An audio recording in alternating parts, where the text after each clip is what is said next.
Reddit, what did your school waste money on that nobody liked? Was on boys varsity soccer team in high school. New head coach, wanted to emphasize more analytical approach, and as such, had booster club buy a $10,000 goalpost camera.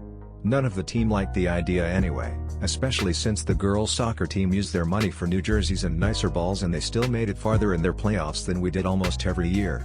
As it turns out, the coach couldn't figure out how to put the camera together, and we never used it. Biggest waste of $10,000 I've ever seen. $10,000 goalpost camera? How much of that was a kickback to your coach? Because for a tenth of that I can buy a GoPro and have a custom-made cage to protect it, but I need the absolute best like the pros use. That's the only way I can become a pro too. This is the equivalent of amateur musicians buying exorbitantly priced instrument models for their first lesson. Trash cans with the school logo on them and banners. They tried hyping us up about new trash cans on the morning show. At my school they took away some of the tables in the cafeteria until we kept it cleaner. We just sat on the floor instead. My elementary school didn't even have tables, we just sat on the floor in the halls. I've been to 3 elementaries. First one was around the walls of the gym, separated by class. One with a cafeteria that also weirdly would double as the music room, different grades would have different lunch times. And the last one we ate in our classrooms, though we would ignore our assigned seating. The large schoolyard at my school had a set of planters in the center. They were basically 4 triangles made of brick that pointed in at each other and created an X-shaped walkways between. The outside sides had a bench each attached. People would sit and chat to each other on the benches, teachers and students alike. There was very little litter or vandalism. The plants were kinda pretty insofar as any secondary schooler would care to notice. One year a duck made her nest in one of the planters, and apart from a few "oh hey a duck nest" comments, it was left alone. Then for some reason, the school decided to rip the planters out. Took them 2/3 of the school year to do it and blocked off the X walkways so everyone had to crush by on the outside lanes between classes. Everyone was super curious as to what the planters would be replaced by. Turns out, nothing. They simply bricked over the holes left by the planters and left it as a huge empty space. We didn't even get new benches, so no one had anywhere to sit during break. People started to miss the plants since the lack of color left the whole area kinda bland. We also kept to the old X walkway since stepping over the former planters felt weird. They spent money to deprive students of something nice? Caring for plants costs money every year, bricky 9ng it up costs money once. Still a dick move though. My college bought a small restaurant out for $1 million to build a $1 million brick gate that doesn't close. Mine bought out a shopping center, built a dorm with restaurants no one eats at, and now won't let anyone use it. My school sold off the air rights over at parking garage. They still have the garage, they just sold the area above it, in return got the rights to use the cinema in the new building for lectures, and had enough to buy a hotel for dorm and build a shitload of study rooms. Then sold more parking lots out to condo developers and built a few new buildings on other lots with the funds. Also, all the private lots have either been sold for condos or eaten up by the hospitals. City lots are going to same. Some of my classmates won a bunch of money for our school. Our school was one of the lowest funded schools in the district. The district took the money and spent it on another school. Hey, reminds me when I was a sophomore. My school was next in line to get renovations and upgrades. Only half classes even had air conditioning. Instead the district built a new school that took half of my graduating class. They also took teachers, so my classes were still overcrowded. Yeah, our school has about 2,000 people while it was built for like 1,200. None of our classes have air conditioning. To my knowledge, none of my classes do at least, and our school spent $15,000 on the new esports team on our arts program. Show choir, marching band, theater, etc., has been begging for funding for 15 years. My old high school had more than enough room for its student size, then for some reason, they decided to build a new school and say they would convert the old one into an old folks home. Well, the old school ended up having mold or something, so it couldn't be used, and it is still just an empty building that people break into all the time to explore. The new school ended up being a lot smaller to where we needed 2 portables in the first semester, hallways were a lot more cramped, lockers were about half the size and not very usable. We lost a game room, playground, large open field with a small forest, and instead got a landfill that smelled bad and polluted the water and a fenced-off field. There were also a bunch of other complaints that I can't think of right now. iPads for the kindergarten. They were intended to have educational apps on them that kids could play on at indoor recess. Believe it or not, Most kindergarteners would rather play on the swings or play with dolls than learn to write their name on an app. No one used them, no one liked them, and they all broke within 2 months. My indoor recess at that age was the whole group using these big puzzle piece foam blocks to build castles and then crawl all over them.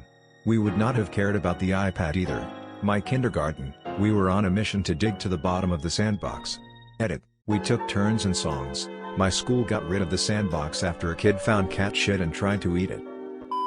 Name tags. Shortly after Columbine and all those other shootings peaked in frequency. It was supposed to keep outsiders from getting in the school unnoticed and shooting everyone, but at the time people doing the shootings were always students. So we joked they were bulletproof. Why not just school IDs? Why name tags? My school had IDs, but we had to wear them on a lanyard so that everyone could see them. Maybe this is what they meant by name tag. I was in high school from 2000 to 2004, and my school had IDs that they enforced tried us to wear. Either clipped to our clothes or hanging from a lanyard. My school was the same way. We absolutely had to wear them around our necks, and simply attaching them to our shirts was an automatic detention. Fucking horseshit if you ask me. A 3D printer that the teachers won't learn how to use, so now nobody is allowed to use it. My school got 4 of those, and the teacher responsible for them actually encouraged us to take the SolidWorks course to learn about 3D design. It was actually a lot of fun, and I still have some of the objects I created. I thought my school was like royalty since we have 2 but 4. And yeah, SolidWorks is actually really fun to do, especially when you get it right. You're the first person I've ever seen saying that SolidWorks is fun. I used to think the pop-up feature telling you to save was a nice little feature. Until I realized it was because SolidWorks likes to crash continuously and not autosave. SolidWorks isn't worse for that than any other CAD program. That still isn't a comforting fact when it decides to suddenly crash on you and loses half an hour of work. My high school wasted a ton of money buying 2 golf carts. Their reasoning was it allowed staff to get to any dangerous scenes faster. Except we never had any accidents, and they were mostly used for joy rides by the hall monitors. This seems like a shitty idea regardless. Driving golf carts indoors in a school sounds dangerous. I imagine that it was a school with multiple buildings and outdoor space, but it's funny to imagine them inside tiny hallways. Son's elementary school PTO had an excess of funds. They decided to spend it on a buddy bench. A buddy bench is a bench that you can sit on if you want buddy. In theory it sounds like a decent idea, except that it was placed in the hallway near the office, and none of the kids wanted to be identified as someone who didn't have a friend. Nobody ever sits on it. If you don't mind me asking, do you live in Ohio? This sounds exactly like a local elementary school.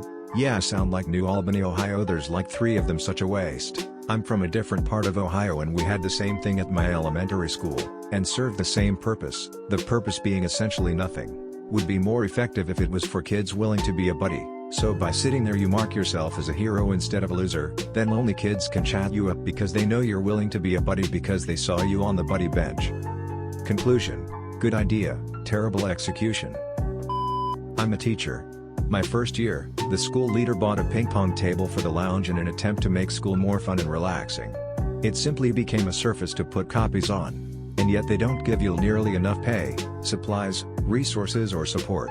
Seriously, huge hats off to you for teaching our children amidst the difficult circumstances and parameters. Thank you. To be fair, my school pays pretty well and I haven't had issues with supplies or support. Ping pong table just wasn't a great idea, huh? The distance learning has been difficult though, because most of our kids are below the poverty threshold. They can access assignments on their phones, but we aren't doing virtual classrooms since most do not have computers at home. Try Zoom. It allows phones and computers to join together in a Skype-like setting. New TVs in the cafeteria that just show the morning announcements.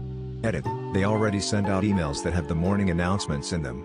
They just need to send out announcements in an email. That's the thing, they already do that. My son's current school sent out an email to parents announcing that they'd like to add voice projection to every class. He's in first grade and there are 20 kids in his class, totally unnecessary. They had a demo session and it sounded horrible. My high school got these midway through my junior year, and they sucked. The range wasn't great, and the receiver in one classroom would pick up the microphone in another, and the battery life was awful, so the teachers rarely used it. The best thing that they were used for was the one time that my teacher noticed a kid in the room across the hall was asleep in class. They were watching a video and the other teacher had stepped out of the room for a moment, and walked over to the door so that the other room's receiver would pick up his mic, and said wake up, and then closed his door. My teacher uses a megaphone because he's the Heath and P teacher, so when we misbehave in class he closes the door and plays Baby Shark through the megaphone. Murals in the bathrooms that replace the mirrors. You sure they replaced them and didn't just put a mural on the wall opposite? Opposite vampire, confirmed. Oh no, they full-on replaced them. Beginning of the year all mirrors had been removed, middle of the year 90% of the bathrooms are closed for the removal of graffiti, fair, and the painting of murals. The murals are up where the mirrors used to be. I hope you all enjoyed the video. If you have a similar story, share it in the comments below. Be sure to like and subscribe for more. Have a great day, or night.